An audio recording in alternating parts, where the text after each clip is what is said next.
Hello students, welcome to Bor Thakur IAS academy YouTube channel. Weekly news analysis program में आपका स्वागत है। आज के इस वीडियो में हम 19 टू 25 मार्च के बीच जो भी इंपॉर्टेंट न्यूज़ आपके एग्ज़ाम से रिलेवेंट आए हैं उन सभी न्यूज़ के फैक्ट्स और कॉन्सेप्ट्स के बारे में इस वीडियो में डिस्कस करेंगे। हमारे आज के न्यूज़ के या फिर न्यूज़ आर्टिकल के सोर्सेज हैं द हिंदू, इंडियन एक्सप्रेस और पीआईबी गवर्नमेंट वेबसाइट है। द हिंदू बहुत ही ऑथेंटिक न्यूज़पेपर है और द इंडियन एक्सप्रेस भी बहुत अच्छे न्यूज़ आर्टिकल्स निकालता है और लगभग इन्हीं से सारे क्वेश्चंस आपके कवर हो जाते हैं एग्जाम पॉइंट ऑफ व्यू से अगर हम देखें तो। So let's start the video and see क्या क्या टॉपिक्स आज हम कवर करने वाले हैं। तो सबसे पहला टॉपिक हम देखेंगे वर्ल्ड हैप्पीनेस रिपोर्ट जो कि रिसेंटली पब्लिश किया गया है। नेक्स्ट न्यूज़ होगा हमारा वेदांथंगल बर्ड सेंचुरी। अगला होगा ट्राइसेराटॉप्स हॉरिडस। नेक्स्ट है major decline in golden langur habitat. अगला है 35th Surajkund international craft mela. Next is kamikaze drone. अगला है Dishank app. Next topic is Mahatma Gandhi green triangle. Next is deep ocean gliders. अगला टॉपिक है great barrier reef suffers severe coral bleaching. अगला है national e Vidhan application. Then we will be studying about India semiconductor mission और आखिर में हम देखेंगे export preparedness index. तो ये सारे न्यूज़ इस वीक पब्लिश हुए हैं और हमारे एग्ज़ाम से रिलेटेड है और बहुत ही इंपॉर्टेंट है। सारे न्यूज़ को मैं बाइलिंगुअल में कवर करूंगा, so you don't need to worry कि सारे टेक्स्ट इंग्लिश में हैं कि मैं इंग्लिश में ही नहीं बोलूँगा। I will be speaking in both the languages Hindi as well as English, don't worry about that. And before starting the topics I would like to insist you to please like share and subscribe the channel ताकि आपको regularly videos के update मिलते रहें और आप अपने exam preparation करने में हेल्प होता रहे। सो let's start with the very first topic world happiness report. तो ये द हिंदू में न्यूज़ आया था। द हिंदू के अलावा बहुत सारे न्यूज़पेपर्स में भी ये पब्लिश हुआ था, but since we have to take few sources जो कि अक्सर एग्जाम में जहाँ से क्वेश्चंस पुटअप किए जाते हैं, that's why we are picking up the Hindu article. तो हिंदू में आया था title Finland crowned world's happiest nation for the 5th year. इसका मतलब ये हुआ कि फिनलैंड लगातार 5 सालों से टॉप कंट्रीज़ में रहा है जो कि दुनिया के सबसे खुशहाल देश है। यानी कि फिनलैंड दुनिया का सबसे खुशहाल देश फिर से बना लगातार 5वीं बार। ऐसा नहीं है कि एक बार बना फिर गैप हुआ, 2 बार बना, ऐसा नहीं, लगातार 5 सालों से फिनलैंड सबसे दुनिया का खुशहाल देश बना रहा है। हम देखें अगर रैंकिंग में तो फिनलैंड टॉप पे रहा है हमेशा 5 सालों से। इस साल भी फिनलैंड टॉप पे आया। Next is Denmark, then Iceland, then Switzerland, Netherlands. और अगर हम लास्ट के देशों की बात करें तो अफ़गानिस्तान, बुल्गारिया, ये सब सारे देश जो हैं वो लास्ट में आए हैं। और हम इंडिया की बात करें तो इंडिया का रैंक है 136। टोटल कंट्रीज़ की रैंकिंग की बात करें तो इसमें 146 देशों को रैंक किया जाता है, जिसमें से इंडिया 136 पोजीशन पे है। अब यहाँ पर प्रॉब्लमेटिक बात जो ये है, देखिए हमारे जो नेबरिंग कंट्रीज़ हैं नेपाल, बांग्लादेश, पाकिस्तान एंड श्रीलंका, ये हर मामले में इंडिया से पीछे हैं। चाहे आप इकोनॉमी में देख लीजिए, हाँ पॉपुलेशन इंडिया का ज़्यादा है, लैंड एरिया इंडिया का ज़्यादा है, but there are few aspects जिनके मामले में ये देश पीछे हैं। But still the world happiness index की रिपोर्ट के मुताबिक ये देश इंडिया से ज़्यादा खुशहाल है। यानी कि यहाँ के जो लोग हैं, नेपाल, बांग्लादेश, पाकिस्तान, श्रीलंका, ये सब यहाँ के लोग इंडिया के लोगों से ज़्यादा खुश हैं इस रिपोर्ट के अकॉर्डिंग। ओके, तो ये हाल है हमारे इंडिया देश का। अब ये रीज़न क्यों है, इंडिया खुशहाल क्यों नहीं है, या फिर फिनलैंड, डेनमार्क, आइसलैंड, ये देश बहुत ज़्यादा यहाँ के लोग खुश क्यों हैं, उसके पीछे बहुत ही सिंपल रीज़न है। ये रीज़न आपको पता चलेगा ये वर्ल्ड हैप्पीनेस रिपोर्ट किस बेसिस पे अपना इंडेक्स बनाता है या फिर अपना रैंकिंग ये बनाता है। तो सारे बेसिस को आगे हम इसी वीडियो में देखेंगे। बिफोर दैट हम देख लेते हैं थोड़े कुछ न्यूज़ के हाइलाइट्स। जैसा कि अभी हमने देखा, इंडिया का 136 रैंक है जो कि लास्ट ईयर 139 था। मतलब कि 3 रैंक इंडिया आगे उठा है, थोड़ा सा इंप्रूवमेंट हुआ है। ऐसा नहीं है कि इंडिया ने ख़राब परफॉर्म किया, बट यस अगर हम कंपेयर करेंगे अपने नेबरिंग कंट्री से तो बहुत बुरा हाल है। और हाँ, एक इम्पॉर्टेंट पॉइंट सबसे ये है कि जो रैंकिंग बनाई गई है, जो इंडेक्स बनाया गया है वर्ल्ड हैप्पीनेस रिपोर्ट का, वो रशिया और यूक्रेन के वॉर के पहले बनाया गया था। अभी हम जानते हैं फ़िलहाल में रशिया और यूक्रेन के बीच में युद्ध चल रहा है, तो ये जो भी लिस्ट बनाया गया है ये पहले बनाया गया था। यहाँ पर ये बताना इसलिए ज़रूरी है क्योंकि पॉसिबिलिटीज़ ऐसी भी हो सकती है कि अगर ये लिस्ट इस वॉर के बाद या फिर वॉर के दौरान बनाया जाता तो जो देश के जो रैंकिंग्स है उसमें थोड़े बहुत डिफरेंसेस आ सकते थे। So that's why this point is very important to note कि जो भी ये लिस्ट बनाया गया है ये रशिया और यूक्रेन के वॉर के पहले बनाया गया है। ठीक है। और अगला जो इम्पोर्टेंट टॉपिक है, हाइलाइट्स है, वो भी हमने बात कर चुके हैं हम कि फिनलैंड जो है लगातार 5वीं बार दुनिया का सबसे खुशहाल देश है। हम बात करें सबसे अच्छे जो परफॉर्मर कंट्री है, सबसे अच्छे परफॉर्मिंग कंट्रीज़ हैं। परफॉर्मिंग मतलब क्या होता है, देखिए अब परफॉर्मिंग मतलब तो आप कहेंगे कि टॉप रैंकर तो फिनलैंड है, आइसलैंड वगैरह है, जो स्विट्ज़रलैंड है, ये सब देश टॉप पे हैं। लेकिन परफॉर्मेंस का मतलब होता है कि अपने पिछले साल के कंपैरिजन में इस साल किसने ज़्यादा बेहतर प्रदर्शन किया। तो यहाँ पर बुल्गारिया, रोमेनिया, सर्बिया, ये सब कुछ ऐसे देश हैं जो कि अपने पिछले साल के रैंकिंग के अकॉर्डिंग बहुत ही अच्छा परफॉर्म किया, उन्होंने अच्छा जंप लिया। मान लीजिए उनका रैंक यहाँ पर था तो ये बहुत अच्छा जंप किया। अगर हम इंडिया की बात करें तो इंडिया अगर 139 पे था तो सिर्फ 3 रैंक ऊपर उठा, 136 पे हुआ। लेकिन ये सब देश बहुत अच्छे इन्होंने जंप लिया, बहुत अच्छे परफॉर्म किया इन्होंने, इसलिए यहाँ पर ये मेंशन किया गया था कि biggest boost in wellbeing in these 3 countries. और हम बात करें सबसे बुरे परफॉर्म करने वाले देश की, तो लेबनान, वेनेजुएला, अफ़गानिस्तान, ये देश सबसे बुरा प्रदर्शन किया इन देशों ने। रीज़न भी है, अफ़गानिस्तान का हम जानते हैं, अफ़गानिस्तान में तालिबानियों ने कब्ज़ा कर लिया है। अब तालिबानियों ने कब्ज़ा कर लिया है, वहाँ की इकॉनमी पूरी तरीके से ठप है, लोग वहाँ पर परेशान हो गए हैं। लोग जो आम ज़िंदगी है, डेली रोज़मर्रा वाली ज़रूरतें हैं, काफ़ी चीज़ों ने प्रॉब्लम झेलनी पड़ रही है। तो इन प्रॉब्लमों के बीच वो कहाँ से खुश रह पाएंगे, ये तो पॉसिबल नहीं है। इसीलिए सबसे लास्ट जो रैंक है ये अफ़गानिस्तान का है। देन वेनेजुएला, वेनेजुएला में भी हम अक्सर न्यूज़ में, पिछले साल काफ़ी न्यूज़ में रहा है वेनेजुएला। वहाँ पर इकोनॉमिक क्राइसिस के कारण वहाँ पर कितना ज़्यादा इन्फ्लेशन हो गया था। वेनेजुएला अगर आपने लास्ट ईयर पढ़ा होगा, प्रिपरेशन कर रहे होंगे या फिर न्यूज़पेपर फॉलो करते हैं, तो आप जानते होंगे कि वेनेजुएला में इन्फ्लेशन बहुत तेज़ी से, मतलब महंगाई दर बहुत तेज़ी से बढ़ गया था।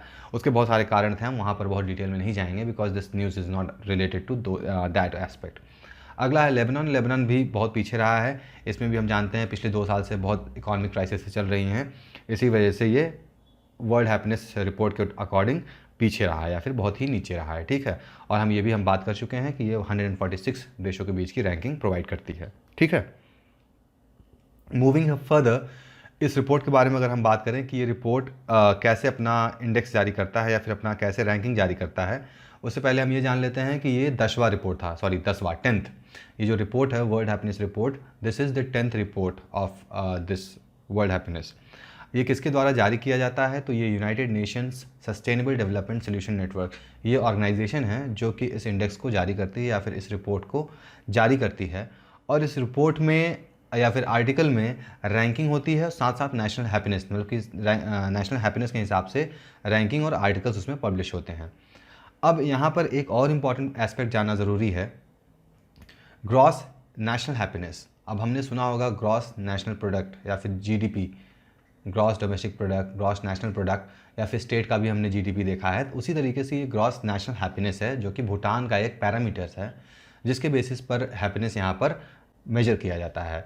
तो कहीं ना कहीं ये जो हमारा वर्ल्ड हैप्पीनेस रिपोर्ट है, यहाँ से मतलब समझ लीजिए कि लगभग दोनों के पैरामीटर्स सेम ही हैं। तो इसीलिए यहाँ पर हम ग्रॉस नेशनल हैप्पीनेस के बारे में, इंडेक्स के बारे में थोड़ा सा जान लेते हैं। तो जो भूटान का ग्रॉस नेशनल हैप्पीनेस है, उनके पैरामीटर्स मेजर करने के हैं prevention and promotion of free and resident culture, यानी कि अपने कल्चर को कैसे वो फ्रीली प्रैक्टिस कर सकते हैं, कैसे उसको प्रोपोगेट कर, मतलब कि आगे बढ़ा सकते हैं। Next is good governance and equality before law. Good governance का मतलब आप समझ रहे हैं कि प्रॉपर एडमिनिस्ट्रेशन हो रहा है, पब्लिक का वेलफेयर हो रहा है आसानी से, पब्लिक को प्रॉब्लम नहीं हो रही है गवर्नमेंट से, कोई भी गवर्नमेंट उनको बहुत सारी सुविधाएं दे रही हैं, और लॉ के सामने सबको बराबर का अधिकार मिला हुआ है। तो ये एक बहुत इंपॉर्टेंट पिलर है किसी भी देश में डेमोक्रेसी या फिर खुशहाली मेंटेन करने के लिए। क्योंकि अगर किसी भी देश में, किसी एरिया में अगर जुल्म हो रहा है और वहाँ पर लॉ स्ट्रांग नहीं है, तो लोग निडर होके वहाँ पर जुल्म करेंगे और लोग परेशान होंगे, ठीक है। अगला जो इंपॉर्टेंट एस्पेक्ट है sustainable and equitable socio economic development. अब सोशो इकोनॉमिक यहाँ पर पैसे से रिलेशन है और सोसाइटी से रिलेशन है, ठीक है। अगर किसी भी देश का इकोनॉमिक्स बहुत स्ट्रांग है, वहाँ की सोसाइटी बहुत स्ट्रांग है, तो ऑब्वियस सी बात है लोग आपस में मिलजुल कर रहेंगे। मिलजुल कर रहने का मतलब है कि वो आगे बढ़ेंगे और खुश रहेंगे। अगला है इकोलॉजिकल सस्टेनेबिलिटी। अब हम देख रहे हैं डेवलपमेंट के साथ साथ क्या हो रहा है, एनवायरनमेंट को बहुत ज़्यादा हानि पहुँचाया जा रहा है, एनवायरनमेंट डिग्रेड हो रहा है लगातार। डिग्रेडेशन के बहुत सारे कारण हैं, पोल्यूशन है, ग्रोथ इन पॉपुलेशन है, एन नंबर्स ऑफ रीज़न है। तो जहाँ पर इकोलॉजिकल सस्टेनेबिलिटी प्रैक्टिस की जाती है, सस्टेनेबिलिटी का सिंपल सा मतलब है कि जो आज के रिसोर्सेज हैं उनको हम इस तरीके से यूज़ करें ताकि हम यूज़ भी कर लें और फ्यूचर जनरेशन के लिए भी वो चीज़ें बची रह जाएँ। ऐसे इस मेथड को सस्टेनेबिलिटी या फिर सस्टेनेबल डेवलपमेंट कहते हैं। तो इकोलॉजी को सस्टेनेबिलिटी प्रोवाइड करना बहुत इंपॉर्टेंट फैक्टर है इस NH मेजरमेंट में। ठीक है, तो आई होप ये पैरामीटर्स आपको समझ में आ गए होंगे। हम बात करें मेथड्स की, तो ये ग्रॉस हैप्पीनेस रिपोर्ट है, ये 0 से लेकर 10 के बीच में नंबर्स या फिर रेटिंग्स देती है किसी भी देश में। अब ये मेथड क्या होता है, सिंपल सा देखिए, कोई भी रिसर्च का जो मेथड होता है, मतलब कोई भी रिसर्च हो रहा है, कोई भी इंडेक्स निकल रहा है, तो सैम्पलिंग के थ्रू होता है। ऐसा तो है नहीं कि देश में, अगर हम बात करें इंडिया की, तो इंडिया की पॉपुलेशन 125 करोड़ प्लस ही होगी। बाकी सब देशों में भी बहुत ज़्यादा लोग होते हैं। अब एक एक लोग से जाके पूछना पॉसिबल तो है नहीं, हाँ भाई आप खुश हैं, आपको सारी सुविधाएं दी जा रही हैं, ऐसा तो पॉसिबल है ही नहीं है। तो एक सैम्पलिंग मेथड होता है रिसर्च का, जहाँ पर एक पर्टिकुलर एरिया से 2-3 या कुछ लोग उठा लिए जाते हैं और उनसे इंटरव्यू होता है, उनसे क्वेश्चन पूछा जाता है, उससे फॉर्म्स भराए जाते हैं। इस तरीके से सारी रिसर्च होते हैं और इन्हीं के बेसिस पे उस पूरे एरिया का जो आउटकम है, फिर रिपोर्ट है, वो बना लिया जाता है। तो इसी तरीके से मान लीजिए एक बड़ा सा देश है, छोटे छोटे एरिया में लोग डिवाइड करते हैं। जैसे इलेक्शंस होता है, इलेक्शन देखते हैं ना, टेरिटोरियल इलेक्शन होता है, ऐसा तो है नहीं कि एक साथ सबका इलेक्शन होता है। तो छोटे छोटे पार्ट में डिवाइड करके यहाँ से 1-2 लोग का सैंपल ले लेते हैं और इस पूरे एरिया का वो मान लिया जाता है, हाँ भाई यहाँ के लोग खुश हैं सरकार से, या फिर यहाँ के लोग जनरली खुश हैं। तो ये ओवरऑल मिला के फिर एवरेजिंग निकाली जाती है। एवरेज निकाल के रैंकिंग, मान लीजिए अब पूरे इंडिया का रैंक हमारा नंबर 5 नंबर मिला है, दूसरे देश का 4 नंबर मिला है, तीसरे का 3 नंबर मिला है, तो उसी हिसाब से ये रैंकिंग डिसाइड हो जाती है। ठीक है, तो आई होप ये मेथड्स भी क्लियर हो गया होगा। अब फिनलैंड लगातार खुशहाल देश क्यों रहा है, तो बहुत सिंपल रीज़न है, जैसा कि हमने सारे पैरामीटर्स देखे हैं। तो वहाँ पर लोग उनके गवर्नमेंट से खुश हैं, ट्रांसपेरेंसी वहाँ पर बहुत ज़्यादा है, वर्क कल्चर वहाँ का अच्छा है, सोसाइटी बहुत अच्छा है, वहाँ पर लोग सपोर्टिंग हैं। तो इसी की वजह से बहुत सारे रीज़न है जिसके वजह से फिनलैंड हमेशा लगातार खुशहाल देश बना रहा है और आगे भी चांसेस है, अगर ऐसा रहा तो आगे बना रहेगा। लेकिन हमें चिंता करनी चाहिए अपने देश के बारे में कि हमारे देश को हम कैसे आगे बढ़ाएंगे, फिर हमारा देश कैसे खुशहाल बनेगा। ठीक है, so this was all about this topic. Moving to next topic, Vedanthangal bird sanctuary. अब ये बर्ड सेंचुरी न्यूज़ में क्यों है, इसके लिए सबसे पहले हमको न्यूज़ का टाइटल या हेडलाइन देखना पड़ेगा। ये भी द हिंदू में पब्लिश हुआ था और हेडलाइन है, the Sun Pharma expansion project near Tamil Nadu Vedanthangal bird sanctuary set to get a green nod. यानी कि एक सन फार्मा कंपनी है जिसको अपने प्रोजेक्ट को या फिर अपने कंपनी को एक्सपैंड करना था। कहाँ एक्सपैंड करना था, वेदांथंगल बर्ड सेंचुरी से आसपास। अब हम जानते हैं कोई भी प्रोटेक्टेड एरिया हो, बर्ड सेंचुरी हो, नेशनल पार्क हो, कोई भी प्रोटेक्टेड एरिया हो, तो वहाँ पर किसी भी तरीके की जो मैन्युफैक्चरिंग है, फिर प्रोडक्शन अलाउ नहीं करते हैं जनरली, क्योंकि उनसे क्या होता है, स्पीशीज़ को प्रॉब्लम होती है वहाँ पर जो रह रहे हैं स्पीशीज़। अब सीधी सी बात है, स्पीशीज़ को प्रॉब्लम थी तभी तो सेंचुरी में रखा गया इनको, ताकि ये आगे ग्रो कर सके और इनके स्पीशीज़ को एक्सटिंक्ट होने से बचाया जा सके। तो इसीलिए यहाँ पर ही मनाही होती है। लेकिन अभी NGT ने ग्रीन नॉट दे दिया है कुछ शर्तों के साथ, कुछ कंडीशन के साथ। वो कंडीशन क्या है, आइए हम देख लेते हैं। कंडीशन देखने से पहले NGT is a national green tribunal. ये हमारे देश का एक ऑर्गेनाइजेशन है जो कि एक ट्रिब्यूनल है और सारे एनवायरमेंटल से रिलेटेड जो भी मैटर्स होते हैं, जो भी केसेस होते हैं, जो भी इश्यूज़ होते हैं, सारे इन्हीं के पास आते हैं और यही डिसाइड करते हैं कि उसमें क्या जजमेंट, क्या करना चाहिए। मान लीजिए सन फार्मा को एक्सपैंड करना था, तो NGT के पास उन्होंने एप्लीकेशन दिया। NGT ने जो ट्रिब्यूनल था या फिर जो मेंबर्स थे, उन्होंने उसको एनालाइज़ किया, समझा और बताया कि हाँ चलिए आप कर सकते हैं, लेकिन ये देख लीजिए भाई, ये कंडीशन है, आपको मानना पड़ेगा। तो कंडीशन क्या क्या है, सबसे पहला कंडीशन है, no banned chemical shall be manufactured. तो बहुत सारे ऐसे केमिकल है जो कि बैन है, कई देशों में बैन है, इंडिया में बैन है, तो उन केमिकल्स को मैन्युफैक्चर नहीं करेंगे आप। तो ये पहले ही मना हो गया है कि उन केमिकल को इन फैक्ट्रीज में मैन्युफैक्चर नहीं किया जाएगा जो कि वेदांथंगल बर्ड सेंचुरी के आसपास एक्सपैंड हो रहा है। अगला है, no band raw material shall be used. अब रॉ मटेरियल्स क्या क्या होता, कुछ कभी कभी क्या होता है, कुछ तो बैन केमिकल्स हो गए, कुछ होते हैं रॉ मटेरियल्स जो कि बैन होते हैं क्योंकि उनसे बहुत ज़्यादा एनवायरनमेंट को नुकसान पहुंचता है। तो यहाँ पर ये भी मना है कि कोई भी बैन रॉ मटेरियल आप नहीं यूज़ करेंगे अपने प्रोडक्शन के लिए। अगला है, गवर्नमेंट का जो भी नोटिफिकेशन और गाइडलाइंस आती हैं वो आपको मानना पड़ेगा। आप देखिए, नोटिफिकेशन गाइडलाइंस हमेशा आती रहती हैं सिनेरियो या फिर कंडीशंस के हिसाब से। तो जो भी गाइडलाइंस आगे चल के आती हैं, इस कंपनी को मानना पड़ेगा, तभी आप जाके अपने कंपनी को एक्सपैंड कर सकते हैं। अगला है, the committee director the company to explore the possibility of recycling and reusing treated water. अब कहने को धरती पे 97% से ज़्यादा पानी है, लेकिन अब इस पानी के होने के बावजूद पीने वाला जो कंज्यूमेबल वाटर है वो कितना है, वो 1% से भी कम है। तो यहाँ पर कहा क्या जा रहा है कि आप जो भी पानी यूज़ करेंगे, कोशिश कीजिए कि जितना पॉसिबल हो सके उस पानी को बार बार रीयूज़ करके, ट्रीट करके उसको यूज़ करें। इससे क्या होगा, जो फ्रेश वाटर है, फ्रेश वाटर हमारे लिए बचा रहेगा और जो वेस्ट डिस्पोजल है वो आसानी हो जाएगी, क्योंकि आप एक बार यूज़ करके पानी वेस्ट डंप नहीं कर दे रहे हैं, उसको कई बार यूज़ कर रहे हैं। तो यहाँ पर ये फ़ायदा है।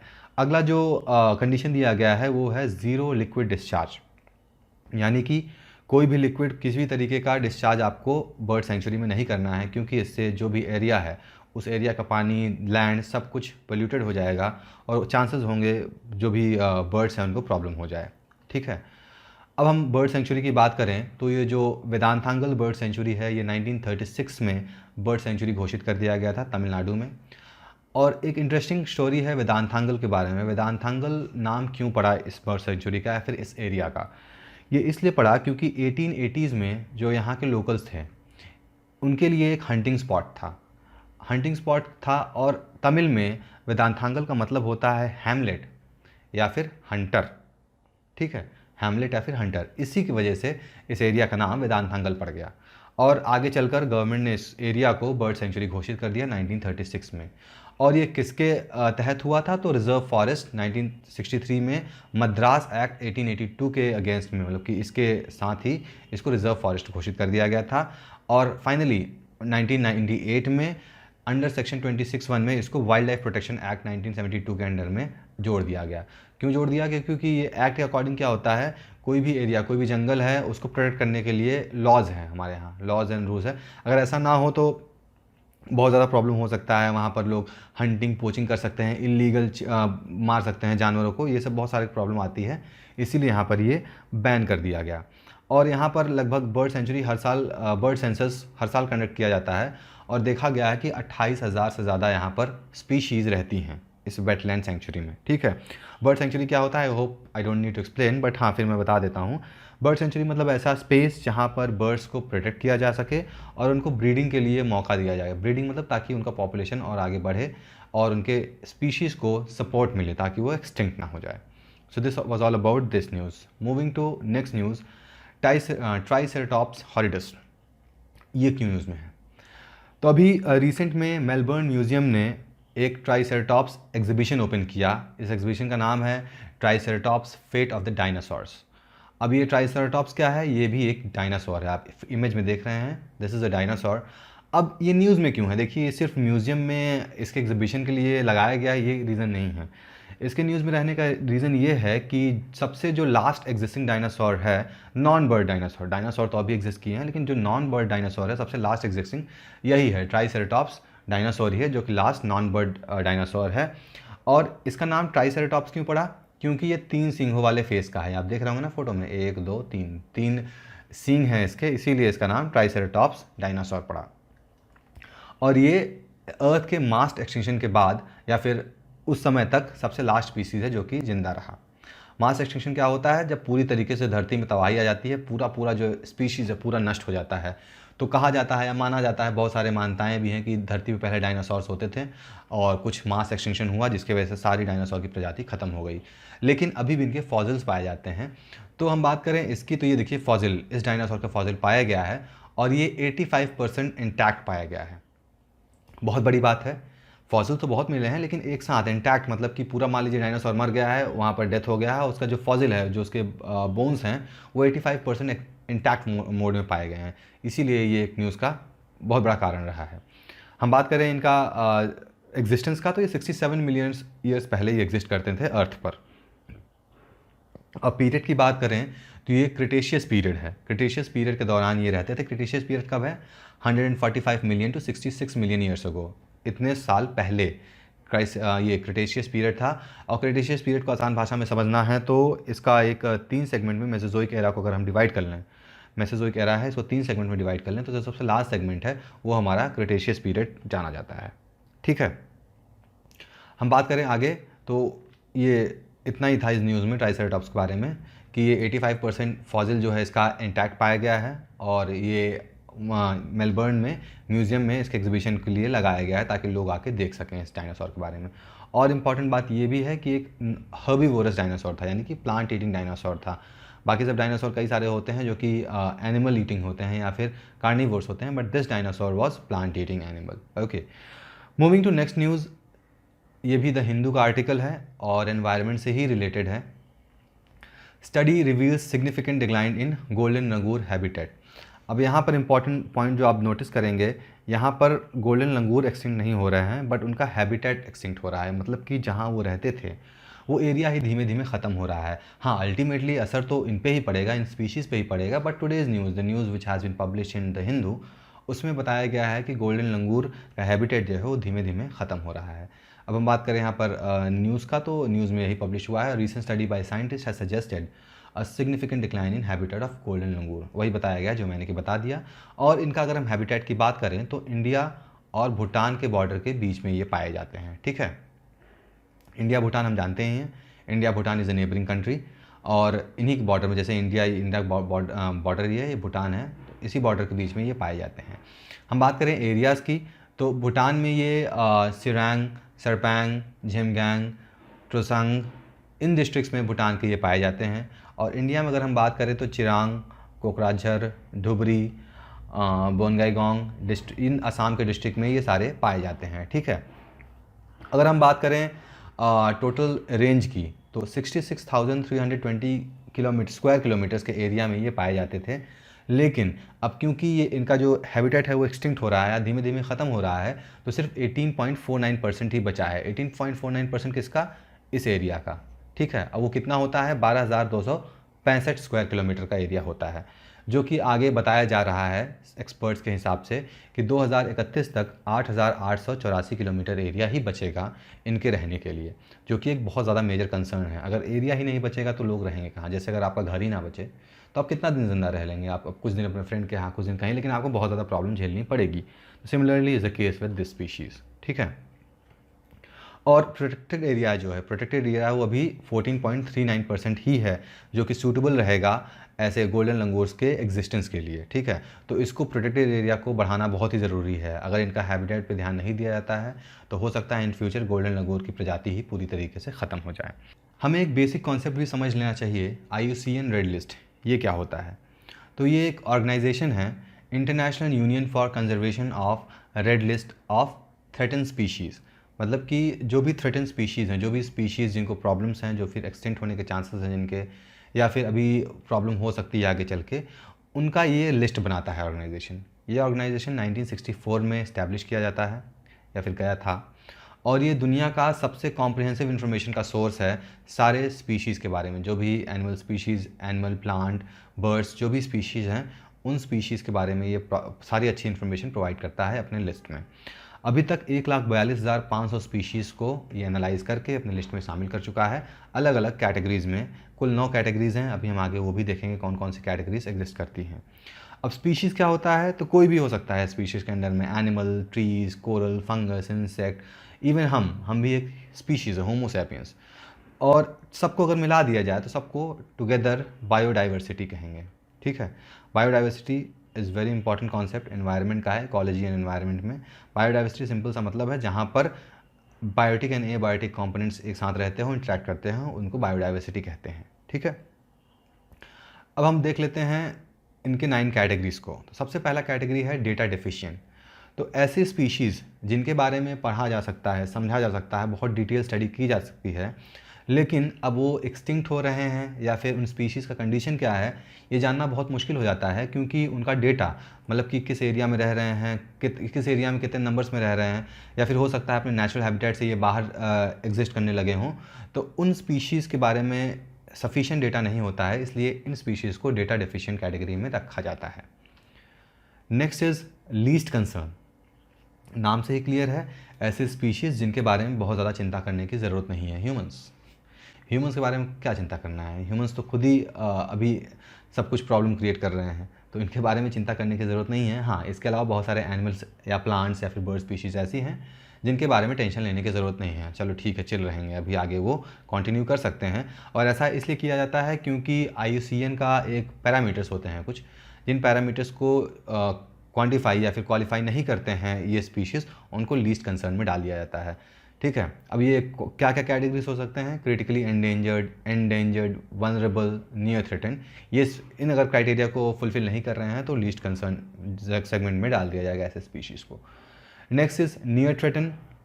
तो ऐसे एनिमल्स, ऐसे स्पीशीज़, ऐसे प्लांट्स जो कि हाँ पता चल रहा है कि अब प्रॉब्लम हो सकती है इनको, भाई इनको ध्यान देना शुरू करना चाहिए, या फिर एटलीस्ट सोच सकते हैं इनके लिए फ्यूचर में क्या कर सकते हैं। जैसे कि अभी हमने देखा गोल्डन लंगूर का हैबिटेट ख़त्म हो रहा है, ये नोटिस कर लिया गया है एक्सपर्ट के बारे में, एक्सपर्ट के through.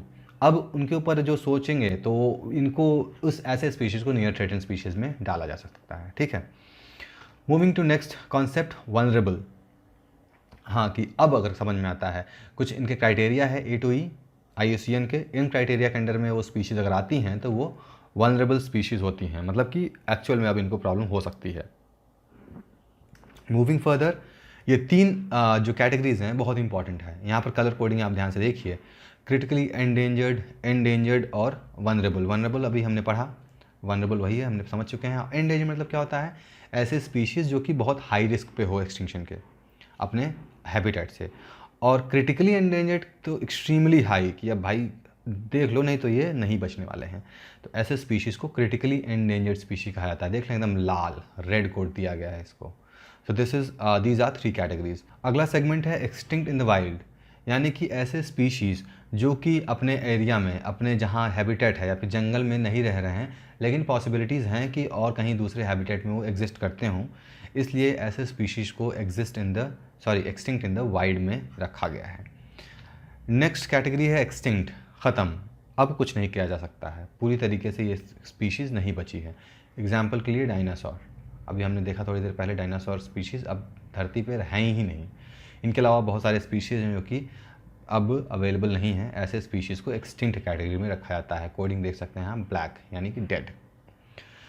Now moving to next news, ये इंडियन एक्सप्रेस में आर्टिकल दिया गया है, pause since pandemic, Surajkund mela restarts. अब सूरजकुंड मेला है, ये फिर से शुरू हो रहा है, जो कि कोविड के समय में इसको रोक दिया गया था। अब ये न्यूज़ में क्यों है, हमारे लिए क्यों इंपॉर्टेंट है, ये हम आगे न्यूज़ में देखेंगे। तो न्यूज़ में बताया गया है कि 19 मार्च 2022 को हरियाणा के गवर्नर बंदरऊ दत्तात्रेय और चीफ मिनिस्टर मनोहर लाल खट्टर ने दोनों मिलकर इसको ऑफिशियली इनाग्रेट किया गया है। 2 साल के बाद, 2 साल बाद इन दोनों ने मिलकर सूरजकुंड मेला को इनाग्रेट किया है। अब ये सूरजकुंड मेला क्या है, तो जो अभी का एडिशन इनाग्रेट किया गया है ये 35th एडिशन है, सूरजकुंड का 35th एडिशन सूरजकुंड मेला का, यानी कि ये 35 साल से ज़्यादा हो गए हैं इस मेला को एग्जिस्ट करते हुए। 1987 से ये मेला ऑर्गेनाइज़ किया जा रहा है, और इस मेले में लगातार हर बार देश के अलग अलग स्टेट से, अलग अलग जगहों से लोग अपने diversity, handicraft, handloom, cultural heritage present करने आते हैं। हम बात करें इस साल के मेले की, तो इस साल का जो थीम स्टेट है वो है जम्मू कश्मीर। अब क्योंकि थीम जम्मू कश्मीर है तो यहाँ पर जम्मू कश्मीर से रिलेटेड जो भी इंपॉर्टेंट एरियाज़ हैं, जो भी इंपॉर्टेंट वहाँ पर हैंडलूम है, हैंडीक्राफ्ट है, हेरिटेज है, सबको वहाँ पर प्रदर्शित किया जाएगा। जैसे कि वैष्णो देवी टेम्पल, अमरनाथ की गुफा, अपना घर, ये सब सारे आर्किटेक्चर वहाँ के यहाँ पर प्रेजेंट किए जाएंगे। हाउस बोट हो गया, मुबारक मंडी जम्मू हो गया, ये सब सारे स्पॉट्स जो होंगे मेन अट्रैक्शन होंगे इस मेला के। अब हम बात करें, इस मेले को आगे चलकर इंटरनेशनल लेवल पे अपग्रेड कर दिया गया, यानी कि दूसरे देश के लोग भी इस मेले में पार्टिसिपेट करेंगे। कैसे पार्टिसिपेट करेंगे, अपने देश का कल्चर, हैंडीक्राफ्ट, हैंडलूम्स को यहाँ पर रिप्रेजेंट करके।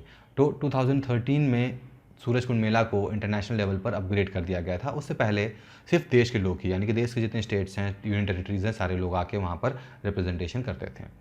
2020 में लगभग 30 से ज़्यादा यूरोपियन, अफ्रीकन और एशियन देशों ने यहाँ पर पार्टिसिपेट किया था, और इस साल भी 30 से ज़्यादा देश ही यहाँ पर पार्टिसिपेट करेंगे। अब यूरोप हो गया, अफ्रीकन कंट्रीज़ हो गए, एशियन कंट्रीज़ हो गई, इन लोग अपने यहाँ के जो भी बहुत ही फेमस हैंडीक्राफ्ट है, हैंडलूम है, कल्चर है, ये सब आके यहाँ पर इस मेले में प्रेजेंट करते हैं। So this mela is very unique. I hope you can visit over there and see क्या क्या होता है वहाँ पर, आपको एक बहुत ही अच्छा आइडिया मिल जाएगा। This was all about that news. Moving to next news, kamikaze drone. अब कामिकाज़े ड्रोन न्यूज़ में क्यों है और हमें क्यों पढ़ना चाहिए, आगे हम देख लेते हैं। तो जैसा कि सब जानते हैं, यूक्रेन और रशिया के बीच में युद्ध चल रहा है। तो कई देश हैं जो यूक्रेन को सपोर्ट करना चाहते हैं, कई ऐसे देश हैं जो रशिया को सपोर्ट करना चाहते हैं। तो यूएस ने अनाउंस किया है $800 मिलियन के मिलिट्री एड्स या फिर मिलिट्री इक्विपमेंट्स यूक्रेन को प्रोवाइड करेगा। उसमें 800 स्ट्रिंगर एंटीक्राफ्ट हैं, 9000 एंटी टैंक वेपन हैं और 100 टैक्टिकल ड्रोन्स हैं, जिनमें कामिकाज़े एक पार्ट है। कामिकाज़े ड्रोन को सुसाइड ड्रोन्स भी कहा जाता है। अब ड्रोन से जनरली लोग क्या समझते हैं, आप अक्सर मूवीज़ में या फिर यूट्यूब वीडियोज़ में देखते होंगे, ड्रोन का मतलब एक स्पॉट होता है, चारों तरफ पंखे होते हैं, ड्रोन हो गया। नहीं, यही ड्रोन नहीं होता है। ड्रोन कई तरीके के हो सकते हैं। ड्रोन सिंपल सा मतलब होता है अनमैन्ड एयरक्राफ्ट, जिसमें इंसान ना जाए लेकिन हाँ वो उड़ के कई सारे प्रॉब्लम्स या फिर कई सारी चीज़ों को कर सके। तो यहाँ पर आप कामिकाज़े ड्रोन को देख सकते हैं।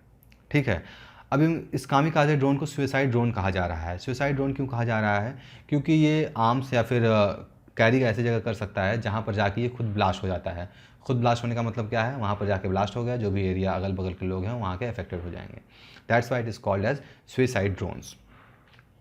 अब हम बात करें थोड़े से डिटेल्स की, तो इस ड्रोन का वेट है 5.5 पाउंड, लगभग 2.5 किलो अगर केजी में हम कन्वर्ट करें तो।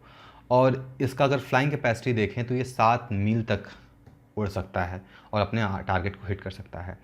इसका जो स्पेशल फीचर है, इसके पास स्विचेबल ब्लेड्स हैं। स्विचेबल ब्लेड्स यानी कि ब्लेड्स को वो स्विच कर सकता है, यानी कि एक पोजीशन से दूसरे पोजीशन में स्विच करके जो भी काम रिक्वायरमेंट है वहाँ पर वो कर देगा। और सबसे बड़ा जो इम्पॉर्टेंट फैक्टर इसका है कि ये अपने ब्लास्ट रेडियस को एडजस्ट कर सकता है।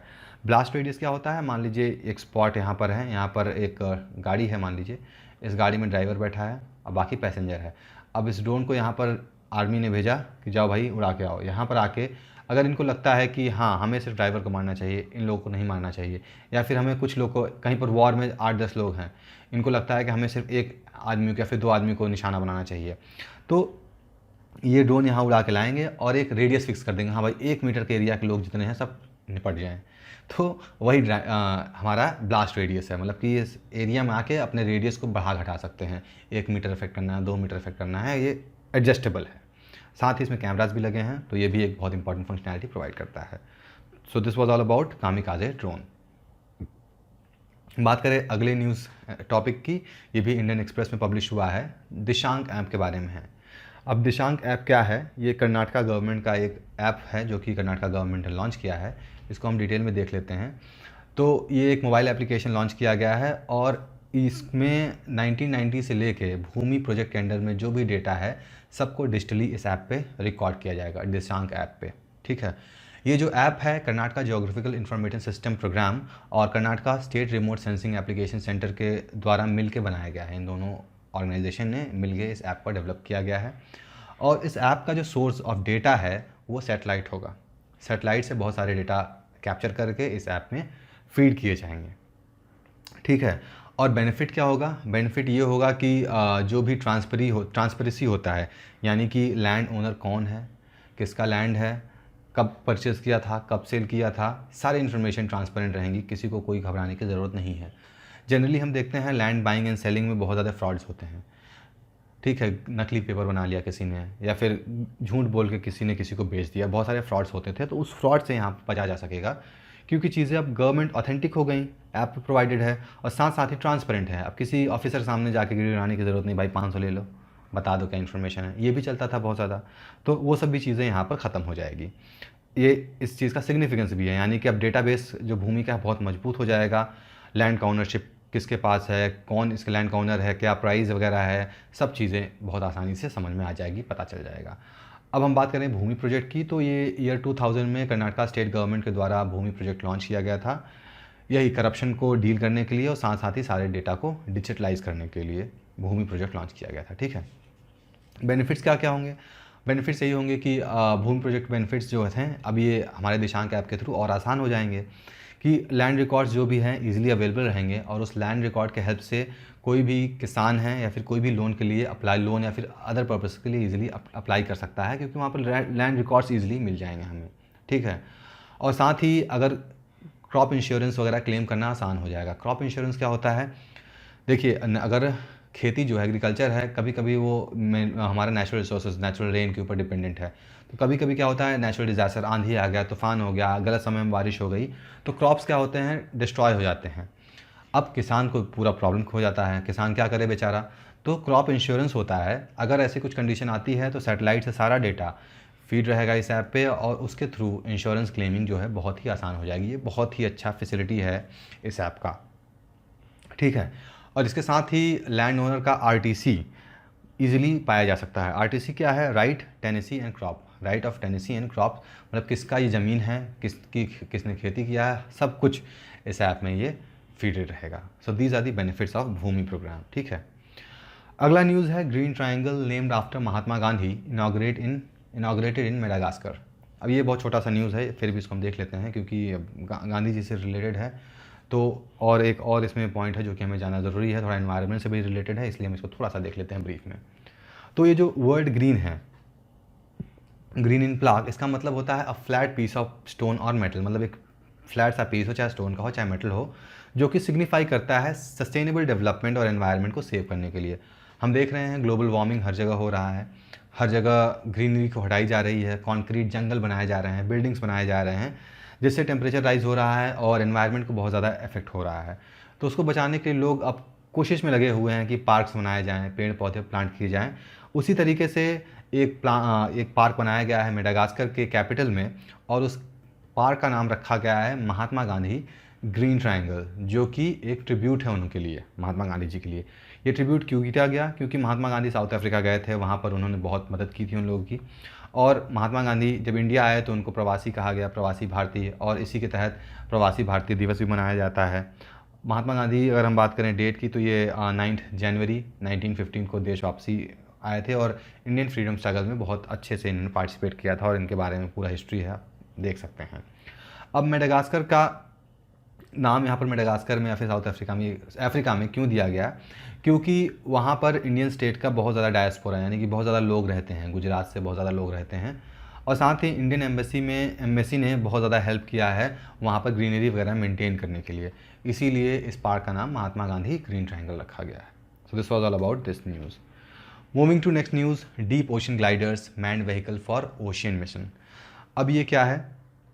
ये एक गवर्नमेंट ने एक डीप ओशन मिशन या फिर deep ocean glider technology use करके एक मिशन लॉन्च किया गया है, उसके बारे में हम देख लेते हैं।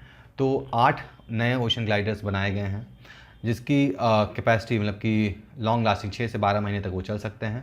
ट्रैवल टाइम की बात, डिस्टेंस की बात करें तो 3000 से लेकर 4500 किलोमीटर तक ट्रैवल कर सकते हैं, और डेप्थ 6000 मीटर तक, यानी कि 6 किलोमीटर गहराई तक ये ओशन ग्लाइडर्स जा सकते हैं।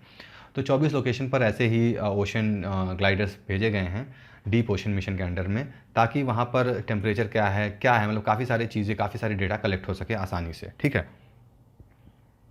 और सेटेलाइट डेटा के हिसाब से टेम्परेचर, करंट, सैलिनिटी वगैरह ये सब उस ओशन का मेजर किया जा सकेगा, ठीक है। हम बात करें पॉलिसी की, तो गवर्नमेंट ने एक ब्लू इकॉनमी पॉलिसी लॉन्च किया है। ब्लू इकॉनमी पॉलिसी मतलब जो भी रिलेटेड हो पानी से, समुद्र से या पानी से जो भी रिलेटेड हो, जो भी इकॉनमी रिलेटेड हो, मान लीजिए फ़िशिंग हो गया, या बहुत सारे इकॉनमी हैं जो कि ट्रैवलिंग हो गया, या एक सामान एक दूसरी जगह से दूसरी जगह ट्रैवल करते हैं, यहाँ पर स्पेशली गुड्स जो होते हैं, तो वो ब्लू इकॉनमी के अंडर में आते हैं। उसके अंडर में डीप ओशन मिशन एक इंटीग्रल पार्ट है, जिसके लिए 4077 करोड़ का बजट सैंक्शन किया गया है। हम बात करें इस मिशन के ऑब्जेक्टिव की, तो सिंपल सा मिशन है, ऑब्जेक्टिव है कि ये जो ग्लाइडर्स होंगे ओशन के गहराई तक जाएंगे, वहाँ के जो टर्बुलेंस है, वहाँ पर जो भी टेम्परेचर है, सैलिनिटी है, डेटा कुल मिला के कलेक्ट करना है, ताकि साइक्लोन, स्टॉर्म सर्ज, ये सबको पहले से ही प्रिडिक्ट किया जा सके और उसके अगेंस्ट में एक्शन लिया जा सके, ठीक है। तो दिस इज़ मिशन ऑफ, या फिर इसको हम ओशन ग्लाइडर्स इसी तरह से काम करते हैं। अभी ओशन ग्लाइडर्स क्या होते हैं, इससे रिलेटेड मैं आपको एक वीडियो दिखा देता हूँ, आप इस वीडियो को देखकर समझ जाएंगे ये actually. An ocean glider is autonomous. It travels through the ocean without human help. It's pre-programmed with travel waypoints and then set free to collect ocean data for days, weeks, or months. Different sensors mounted on the glider collect different kinds of data. This glider is fitted with an acoustic sensor to listen for and record noises made by fish during spawning season. After collecting data for a set period of time, the glider completes its journey. The glider then surfaces and transmits its position so people can come pick it up. Mission complete. बढ़ते हैं अपने अगले news में। Great barrier reef suffered wide spread coral bleaching. तो Australia में great barrier reef में बहुत ज़्यादा प्रॉब्लम क्रिएट हो रही हैं, वहाँ के जो भी कोरल्स हैं वो ब्लीच हो रहे हैं, उसके बारे में हम जान लेते हैं। तो ये जो ये ग्रेट बैरियर रीफ है, वहाँ पर 2 साल से ब्लीचिंग हो रही है, लगातार ब्लीचिंग हो रही है। ब्लीचिंग मतलब कि जो कोरल्स होते हैं, जो नेचुरल स्पीशीज़ होती हैं एक, उन पे जो एल्गी डिपेंडेंट होते हैं वो एक दूसरे से अलग हो जा रहे हैं। अभी मैं इसको कोरल क्या होता है, कोरल ब्लीचिंग क्या होता है, डिटेल में समझाऊंगा। यहाँ पर थोड़ा सा ब्रीफ में जान लीजिए कि एक्चुअली हो क्या रहा है। रीज़न क्या है, सिंपल सा, टेम्परेचर बढ़ रहा है, पोल्यूशन हो रहा है, बहुत सारे रीजन हैं जिसके वजह से ये कोरल ब्लीचिंग हो रही है। 16, 17, 20 इन सालों में समुद्र का टेम्परेचर बहुत ज़्यादा बढ़ा है, जिसके वजह से ये ब्लीचिंग का जो रेट है बहुत ज़्यादा हाई हो गया है। अगर हम देखें कोरल क्या होता है, तो coral is a natural species जो कि समुद्र में पाए जाते हैं, पॉलिप्स बने होते हैं। मान लीजिए ये है, इस तरह से बहुत सारे एक दूसरे से कनेक्टेड होते हैं। ये बेस में अगर बहुत सारे कोरल्स पड़े हुए हैं तो इसमें जो एल्गी होते हैं वो एल्गी अटैच्ड होते हैं, और ये एल्गी और ये कोरल एक दूसरे से डिपेंडेंट होते हैं। एल्गी इसको खाना प्रोवाइड करता है, ये इसको खाना प्रोवाइड करता है, तो इसी तरीके से इंटरडिपेंडेंट होते हैं। लेकिन टेम्परेचर बढ़ने की वजह से क्या होता है, जो एल्गी है इन कोरल से दूर होने लगते हैं। दूर होने की वजह से क्या होता है, जो कोरल का कलर है, नेचुरल कलर होता है, वो हट के वाइट हो जाता है। वाइट मतलब कि ब्लीच हो गया। आप कपड़ा देते हैं धोने के लिए ना, तो वहाँ पर अगर आप कपड़ा गंदा है तो उसको साफ़ करने के लिए ब्लीचिंग एजेंट, ब्लीचिंग पाउडर्स का यूज़ करते हैं जिससे गंदगी हट सके। तो यहाँ पर लेकिन क्या हो रहा है, नेचुरली दो लोग अगर अटैच्ड हैं एक दूसरे से तो वो अलग अलग हो जा रहे हैं, जिसकी वजह से बहुत ज़्यादा प्रॉब्लम एनवायरनमेंट हो रही है, क्योंकि ये एक तरीके का स्पीशीज़ है जो कि ओशन में बहुत इंपॉर्टेंट रोल प्ले करते हैं, वो ख़त्म हो रहे हैं धीमे धीमे। So this was all about coral bleaching. Talking about the next news, e Vidhan application, national e विधान। तो नेशनल ई विधान एप्लीकेशन क्या है, सीधी सी बात है, पार्लियामेंट का जो भी फंक्शनिंग है उसको डिजिटलाइज करना। तो नागालैंड एक पहला स्टेट ऐसा बन गया है जहाँ पर नेशनल ई विधान एप्लीकेशन को यूज़ करके सारे जो प्रोसीडिंग है पार्लियामेंट की या फिर सेशन की, असेंबली की, सॉरी पार्लियामेंट की नहीं, सेशन असेंबली की, सारे डिजिटली होंगी।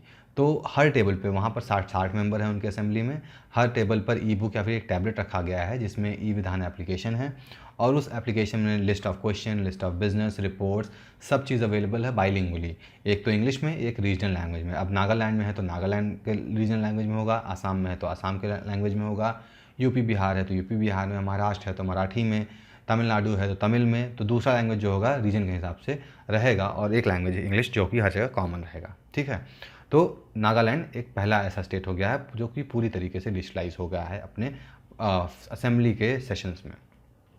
तो ये था पूरा न्यूज़, बहुत छोटा सा न्यूज़ था, बस यहाँ पर यही बताना था कि सेशंस जो होंगे अब सारे डिजिटलाइज हो जाएंगे। डिजिटलाइज होने से बेनिफिट क्या होगा, अब जो एक्सेस है, जो कि प्रोसीडिंग है, जो कि स्पीड ऑफ फंक्शनिंग है, वो तेज़ हो जाएगी, क्योंकि अब ना पेपर एक जगह से दूसरी जगह ट्रांसफ़र हो रहा है, मिस हो जा रहा है, फाइल कहीं कुछ हो जा रहा है, अब तो डिजिटली अवेलेबल है, अब सबको सब कुछ टाइम पे करना पड़ेगा। Next is India's semiconductor mission. अब हम जानते हैं इंडिया जो है एक मैन्युफैक्चरिंग हब के रूप में धीमे धीमे आगे बढ़ रहा है। मैन्युफैक्चरिंग इलेक्ट्रॉनिक डिवाइसेस में, इलेक्ट्रॉनिक्स में क्या क्या आते हैं, हमारे मोबाइल, टीवी, फ्रिज, सारे इलेक्ट्रॉनिक्स में आते हैं। तो इन डिवाइसेस में जो सेमीकंडक्टर्स यूज़ होते हैं, उस सेमीकंडक्टर को बढ़ावा देने के लिए इंडिया सेमीकंडक्टर मिशन लॉन्च किया गया है। ठीक है, अब इस मिशन के अंडर में जो एम है, एम सिंपल सा है कि ऐसे कंपनीज जो कि सेमीकंडक्टर के बेसिस पे काम कर रहे हैं या फिर डिस्प्ले मैन्युफैक्चरिंग कर रहे हैं, उनको फाइनेंशियल सपोर्ट प्रोवाइड कराया जा सके, फाइनेंशियली पैसा दिया जा सके, ताकि वो अपनी कंपनीज को चला सकें, एम्प्लॉयमेंट क्रिएट कर सकें, और यहाँ पर एक मैन्युफैक्चरिंग हब बहुत ही जल्दी बिल्ड हो सके। इसके लिए 4 स्कीम्स को लॉन्च किया गया है। Scheme for setting up semiconductor fabs, scheme for setting up display fabs, scheme for setting up compound semiconductor silicon photonic, और डिज़ाइन लिंक्ड इंसेंटिव, यानी कि या तो इनोवेशन पे भी यहाँ पर ध्यान दिया जाएगा। ये सारे फैक्ट्रीज़ हैं यहाँ पर, ये इनोवेशन से रिलेटेड है। तो ये 4 स्कीम्स हैं जो कि आपको जान लेने चाहिए। लास्ट न्यूज़ हमारा है आज का, NITI Aayog releases second edition of export preparedness index. अब एक्सपोर्ट प्रिपेयर्डनेस इंडेक्स क्या है, ये एक नया इंडेक्स है जो कि गवर्नमेंट के द्वारा लॉन्च किया गया है। ये सबसे पहला export preparedness index EPI 2021 launch किया गया है, और ये इंडिया के जो एक्सपोर्ट अचीवमेंट्स हैं, अलग अलग स्टेट्स के क्या अचीवमेंट हैं, उनको एग्रीगेट करके इंडिया का क्या एक्सपोर्ट अचीवमेंट है वो इस इंडेक्स के हिसाब से मेजर किया जाएगा। अब हम जानते हैं अलग अलग स्टेट्स में अलग अलग चीज़ें होती हैं, किसी स्टेट में कुछ पॉपुलर है, किसी स्टेट में कुछ पॉपुलर है, किसी स्टेट में कुछ सरप्लस है। पॉपुलर का सरप्लस कह सकते हैं। एक्सपोर्ट कोई कब करता है, जब उस स्टेट में बहुत ज़्यादा चीज़ें ग्रो कर रही हों और वहाँ पे जो नीड है, रिक्वायरमेंट है, फुलफ़िल हो रही हैं, जो बच रहा है उसको एक्सपोर्ट कर दें, तो इससे अच्छा बिज़नेस होता है, अच्छा पैसा आता है देश में। इसीलिए अब अलग अलग स्टेट कहाँ परफॉर्म कर रही हैं, कहाँ लैग कर रही हैं, तो एक दूसरे से जो स्टेट्स एंड यूनिटरीज़ हैं इस इंडेक्स के हिसाब से, रैंकिंग हिसाब से देख सकती हैं कि अच्छा हम यहाँ पर फॉल ऑफ कर रहे हैं, यहाँ पर हमें प्रॉब्लम क्रिएट हो रही है और हमको ये सीखना चाहिए और आगे बढ़ना चाहिए। तो इसीलिए इंडेक्स को लॉन्च किया गया है। तो इस इंडेक्स के हिसाब से अगर हम बात करें तो जो कोस्टल के एरियाज़ हैं, कोस्टल स्टेट्स हैं, वो बहुत अच्छा परफॉर्म कर रही हैं। कोस्टल स्टेट्स क्यों परफॉर्म करेंगे, सीधी सी बात है। अगर कोलकाता की बात करें, मुंबई की बात करें, चेन्नई की बात करें, तो ये कोस्ट पे सिटीज़ हैं। अब ये सिटीज़ अच्छा परफॉर्म इसलिए कर रही हैं क्योंकि यहाँ से शिप्स के थ्रू गुड्स जो हैं ईजिली एक्सपोर्ट हो सकते हैं, इसीलिए कोस्टल सिटीज़ बहुत अच्छा परफॉर्म कर रही हैं। ठीक है, so this was all about today's news. I hope आपको सारे न्यूज़ आर्टिकल समझ में आ गए हैं। Still if you have any doubt you can always ask in the comment box. और लास्ट में मैं आपसे फिर से कहना चाहता हूँ, please like, share and subscribe the channel ताकि आपको वीडियोज़ के रेगुलर अपडेट्स मिलते रहें। See you next video, till then good bye.